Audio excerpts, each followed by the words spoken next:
So for the past month, I've been growing this. This is water kefir. And what water kefir is these are all basically like little bacterial colonies down here, which process sugar into something.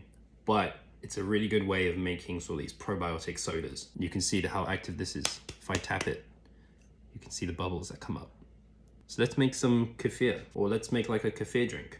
Also check out the Johnny Kyunghwo logo hoodies. These are available now, link in my bio. This was a stamp that my sister carved out of an eraser, and it says Johnny Kyunghwo. Link in the bio. I went and got some apple juice and some pineapple juice, which we're gonna mix together and see if we can make like a pineapple soda or like an apple soda. And then this has been going for like 2 days now, so it's, as you can see the bubbles, this is ready to bottle. Those are the kefir grains there.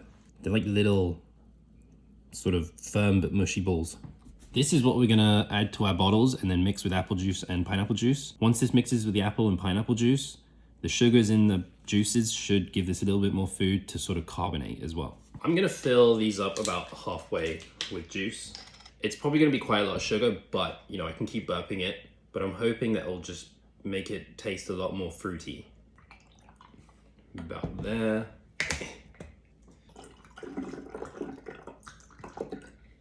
Cool. We'll top up the rest with water kefir.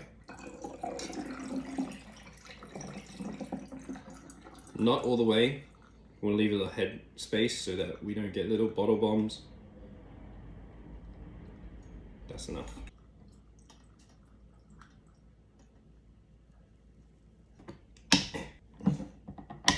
Now we just wait. I'm gonna burp these maybe once or twice a day for the next like 2 or 3 days. It's not super warm here, so it will take a little bit longer than it usually would if it was in the summertime, but hopefully we should get a nice carbonation going from these. This is one that I made with just ginger juice and 1 tablespoon of sugar.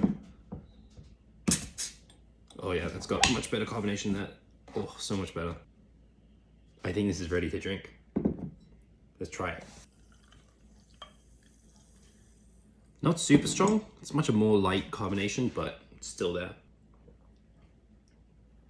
Wow, that's delicious. This is definitely better than my ginger beer recipe using yeast. Using kefir is so much better because it doesn't give any of that yeasty flavor. The kefir doesn't really give off much of a taste, but it gives such a good carbonation, you know? I think kefir is gonna be my go-to way to make carbonate drinks now.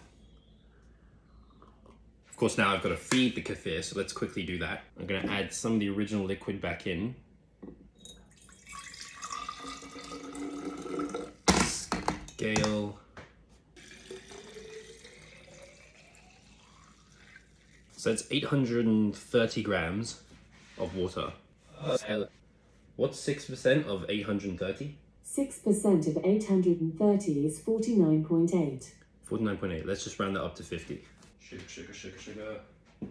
This is just white sugar, granulated sugar. 50. Perfect. And just make sure all that sugar is dissolved, which might take a minute. Okay, we're dissolved. I had to dump out some of the water because it was a bit high. I think it would have overflowed if I added the kefir back in. So I'm gonna add this back in now. The thing about kefir, it's a living organism, like a SCOBY kind of almost. So this will grow. I actually probably started off with only half this amount about a month ago.